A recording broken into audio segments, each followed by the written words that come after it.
Je vais maintenant m'intéresser au déplacement du point d'insertion dans un document Word. Alors pour ça, donc je vais prendre un nouveau document et je vais simplement taper une petite formule égale rand. J'ouvre la parenthèse et je vais lui dire que j'ai besoin d'un texte de 50 paragraphes.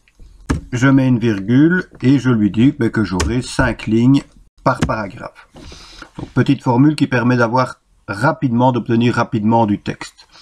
Et si je mets un chiffre ici, donc ça représente le nombre de paragraphes et ceci représente le nombre de lignes par paragraphe. Et je sépare les deux par une virgule. Je fais Enter et en faisant Enter, eh bien, j'ai un texte, vous pouvez plusieurs pages, donc un texte de 50 paragraphes et de 5 lignes par paragraphe.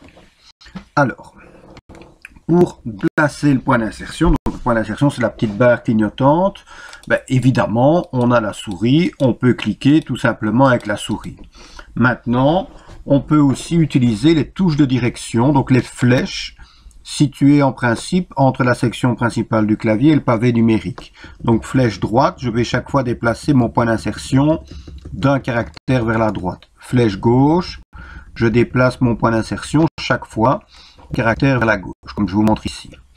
Alors je peux combiner ça avec la touche CTRL. Donc si je fais CTRL flèche droite, voilà, vous voyez, le point d'insertion se déplace chaque fois d'un mot vers la droite. Et inversement, flèche gauche, mon point d'insertion se déplace chaque fois d'un mot vers la gauche.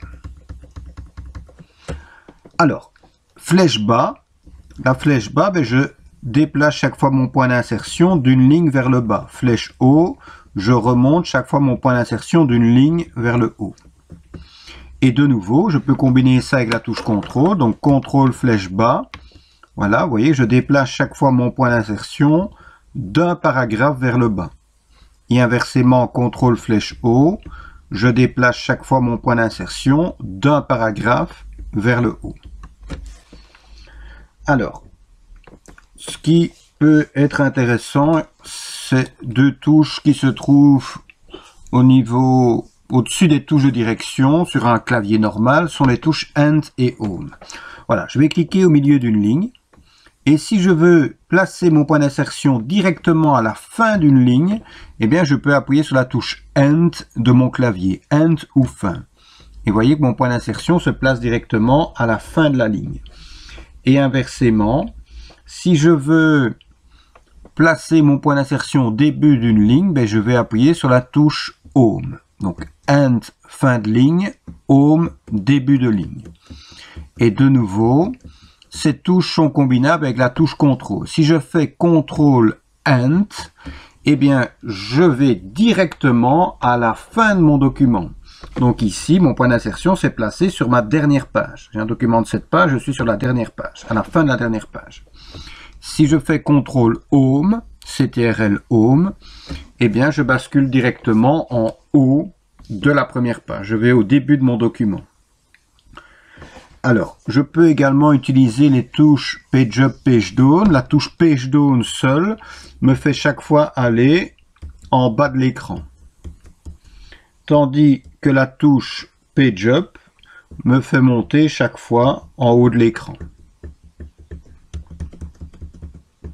Et je peux combiner de nouveau ça avec les touches CTRL. Donc CTRL Page Down, je vais chaque fois à la page suivante. Donc là, je me déplace page par page. CTRL Page Up, eh bien, je vais chaque fois en haut de la page précédente. Donc CTRL Page Down, bas de la page suivante, CTRL Page Up, haut de la page précédente. Voilà, ce qui est intéressant sont les touches End Home, CTRL End, CTRL Home, et éventuellement dans des longs documents, CTRL Page Down, CTRL Page Up pour passer de page en page.